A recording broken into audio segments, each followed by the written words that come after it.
Welcome to the KREM 2 News at noon. I'm Channing Curtis and for Laura Papetti. Well, we are starting things off at this noon hour with one of the Spokane's homeless shelters that is now at risk of closing. The Cannon Street shelter first opened in 2019 and operated through the pandemic. But our Nathan Hyun explains that now the shelter could be closing. I'm at the Cannon Street shelter where city leaders are considering closing it to accommodate other needs within the region. Brian Coddington with the city of Spokane says they are moving towards a regional approach to homelessness. They're partnering with Spokane Valley and the county to address gaps in service. Right now, the leading idea is changing the shelter into a short-term care facility. One shelter resident says he hasn't heard anything about the shelter closing. He says it was one of the few options for him and his girlfriend.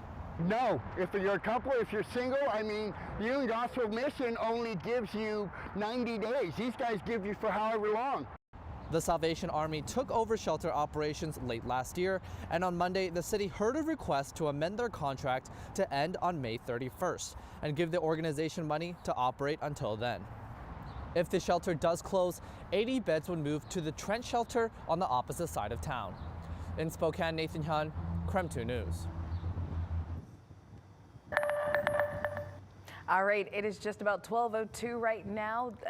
Our meteorologist Thomas Patrick is joining us from the Outdoor Weather Center. Thomas, how's it feeling outside at this noon hour? Yeah, it's actually not bad. And like we were saying this morning, Channing, that sunshine, it feels great. Yeah. It feels great. It is directly behind us because that way is to the south. And of course, I am standing outside, but I wanted to show you the picture from our camera downtown. Check out the clouds. These are what we would call altocumulus stratiformis. Stratus meaning like a cloud deck, like a steady. So they are filling a majority of the sky, but the sun is finding some peaks of blue and some pockets in between to be able to shine down. So it is a bit warmer as of this noon hour, hitting 41 degrees. We're probably on our way to the upper 40s for today. There's a look at those current temperatures across the region, up to now 40 degrees as well in Coeur d'Alene. So right now there's Doppler radar. It's picking up on that cloud cover. It looks like it's a little bit more thick up towards the panhandle of North Idaho, but there's plenty of clearing across central Washington. If anything, we're going to just see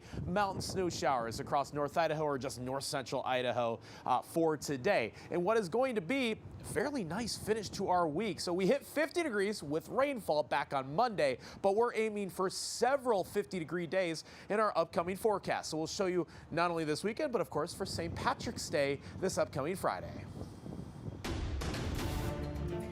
Well, at this noon hour, results continue coming in for a major levy election last night for school districts across Idaho. So here's a look at the latest numbers as they stand right now.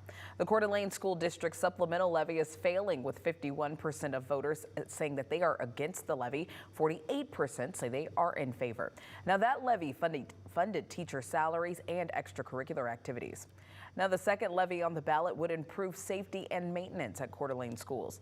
That levy needed 55% of voters to approve it to pass. Right now, it has just over 54% of voter approval, with 45% voting against. So right now, it looks like both of these levies will fail. Now, this is not the first time that maintenance levy failed. The district tried to get it passed back in August. The $25 million levy funded building repairs for the district's 41 buildings, a third of those being more than 30 years old. The district says if the levy failed, their maintenance backlog would reach an estimated $100 million within just 20 years. As for the $25 million supplemental levy, it accounts for a quarter of the district's budget.